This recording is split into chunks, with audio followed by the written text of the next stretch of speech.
আসসালামু আলাইকুম সম্মানিত বন্ধুরা, সবাই কেমন আছেন? আলহামদুলিল্লাহ, আল্লাহ পাক অশেষ রহমতে আমিও ভালো আছি। তা একটু ঘুরতে আসলাম। যে জায়গায় এসেছিলাম 20 বছর আগে এই জায়গায় এসেছিলাম। এখন অনেক পরিবর্তন হয়ে গেছে, নদী শুকিয়ে গেছে। এই যে জুম করে আপনাদেরকে দেখাচ্ছি, এটা হলো রেত্রকোনা দুর্গাপুর উশান বাজার। এটা একটা বাঁশের ব্রিজ। এখন নদী একবারে শুকিয়ে গেছে। এই যে আমার একটি ভাই দেখা যায় মাছ ধরতেছে, দেখি কি মাছ ধরতে ছোটোখাটো মাছ আর কি।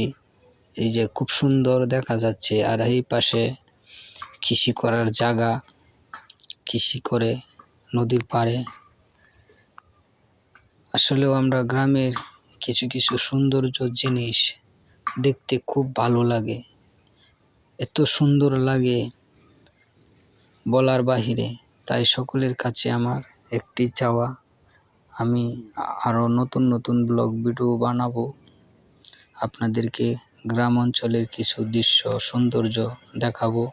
সবাই আমার পেজটাকে ফলো করবেন এবং পাশে থাকবেন। আশা করি আরও নতুন নতুন ভিডিও আপনাদেরকে দেব। তাই দোয়া এবং ভালোবাসা সকলের জন্য। বিশেষ করে এই জায়গাটা অনেক ভিউ। আসলেও এখানে আমরা যদি কিছু নাটক বা উপন্যাস নিয়ে কিছু গল্প করে ভিডিও শ্যুট করি, খুব সুন্দর লাগবে। তাছাড়া দেখছেনই তো, নদী শুকিয়ে গেছে, এত সুন্দর একটি জায়গা, একবার অসাধারণ আমার কাছে লাগছে। আপনাদের কাছে কীরকম লাগে কমেন্ট করে বলবেন। তাই সর্বশেষ সবাই ভালো থাকবেন, সবার জন্য শুভকামনা রইল। আল্লাহ হাফেজ, সবাই ভালো থাকবেন।